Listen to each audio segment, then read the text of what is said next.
को, ठीक है, लेकिन मैं ये कि क्योंकि जब तक अगर कोई इंसान अपने एक्शंस को ये मान ले कि वही ले रहा है, तो शायद ये आगे चल के मतलब आप ही बताएंगे कि साइकोलॉजिकली या फिलोसफिकली क्या है कि इंसान उससे अटैच होने लग जाता है।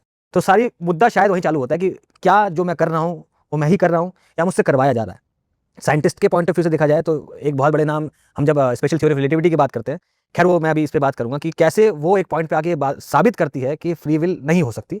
लेकिन फिलोसफिकल टर्म्स में हम वही टॉपिक पे जाते हैं, फ्री विल क्या है कि नहीं, और कैसे इसको देखा जा रहा है। फ्री विल को हम फिलोसफी में फ्रीडम ऑफ विल अक्सर कहते हैं, उससे नाम उससे पूरा हो जाता है। हिंदी में इसको बोलते हैं संकल्प की स्वतंत्रता। इसका मोटा मोटा मतलब ये है कि अगर मैं कुछ भी विल करूं या संकल्प करूं, जैसे मेरा मन करे कि मैं एक पानी का गिलास उठा के पानी पी लूं, ठीक है, और मैंने पानी का गिलास उठाया और मैंने पी लिया। अब एक नज़र से देखने में लग रहा है कि मेरी इच्छा हुई, मैंने उठाया, मैंने पी लिया, कितना सिंपल है। या जैसे मैं पूछूं कि आज आपने ये हरे रंग की कमीज क्यों पहनी, बहुत सामान्य उत्तर ये है कि मैंने अपने वार्डरोब में देखा, 4-5 कमीजें देखी, मुझे वहाँ ये कमीज थोड़ी साफ सुथरी सी दिखी, या मुझे वैसे पसंद है, मैंने उठाई और पहन ली। या ये कि आपने इसी टॉपिक पर बात करना क्यों चुना मेरे साथ, तो 10-15 टॉपिक्स आपके पास थे, आपने उनमें से एक को लिया जो आपको लगा कि इस पर अच्छी बात होगी, आपने चुन लिया। मोटी नज़र से देखने में लगता है कि हम ये खुद ही कर रहे हैं। मेरा मन हुआ पानी पी लिया, मेरा मन हुआ कमीज पहन ली, मेरा मन हुआ टॉपिक डिसाइड कर लिया। फिलॉसफी में और साइंस में भी जब हम थोड़ा गहराई में जाते हैं तो सवाल उठता है कि सच में ये तय करने वाला मैं ही हूँ या इसके पीछे कुछ और पावर है। तो 3 इसमें संभावनाएं बनती हैं। अगर ये तीनों ना बने तो हम कहेंगे फ्री विल है। तो फ्री विल का मोटा सा मतलब मैंने अपनी इच्छा से तय किया तो फ्री विल है, फ्रीडम ऑफ विल है, मैंने चाहा, मैंने किया। 3 जो खतरे हैं, एक खतरा या एक संभावना ये है कि ईश्वर एक सत्ता है, गॉड एक अथॉरिटी है, और सब कुछ उसके चाहने से ही होता है। Everything is pre destined, pre decided. उसने अपने नक्शे में तय कर रखा है कि मुझे उठा के पानी पीना है और मैंने उठा के पानी पी लिया। तो अगर गॉड डिसाइड कर रहा है तो मेरे पास फ्री विल नहीं है। दूसरा क्या हो सकता है? दूसरा नेचर।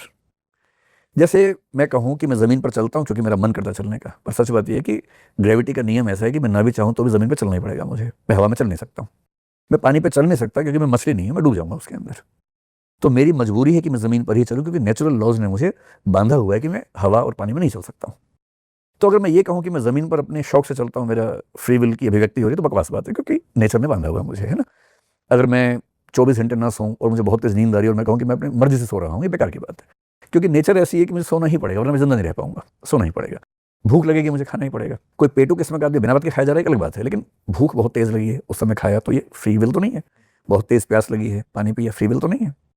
एक तीसरी बात और भी है, तो नेचर और गॉड ने अगर मुझे बांधा है इसलिए मैंने कुछ किया है तो मैं फ्री विल में नहीं हूँ। एक तीसरी और संभावना है, वो ये है कि अगर मेरी किसी एक्शन के कॉजेशन पे हम अंदर जाते जाएं और हर चीज़ का कॉज मिल जाए और वो कॉज मुझ पर डिपेंडेंट नहीं है तो भी फ्री विल नहीं है। So if I can perform at least one action which is dependent neither on God nor on nature nor on causation, then it is my free will. Causation को हम समझेंगे, कैसे समझेंगे? जैसे कोई भी एग्जांपल लेते हैं कि मान लीजिए आपने हरी कमीज क्यों पहनी, है ना। रैंडम व्यक्ति कहेगा कि मेरी मर्जी, लेकिन अगर आप साइकोलॉजी में जाएंगे तो साइकोलॉजी के लोग या फिजिक्स में ऑप्टिक्स पढ़ने वाले लोग जब स्टडी करेंगे शायद बता पाएंगे कि आपको हरा रंग पसंद आने के कुछ खास कारण है। हो सकता है कि आपके देखने के प्रोसेस में या प्रोसेसिंग में, ब्रेन की प्रोसेसिंग में हरा रंग जब भी आता हो तो आपके अंदर कुछ ऐसे हार्मोन्स या न्यूरो ट्रांसमीटर्स रिलीज होते हैं जिससे आपको शांति मिलती हो, जिसको हम सामान्य भाषा में क्या बोलते हैं कि ये रंग मुझे सूदिंग लगता है, इस रंग से मुझे शांति मिलती है, ठीक है।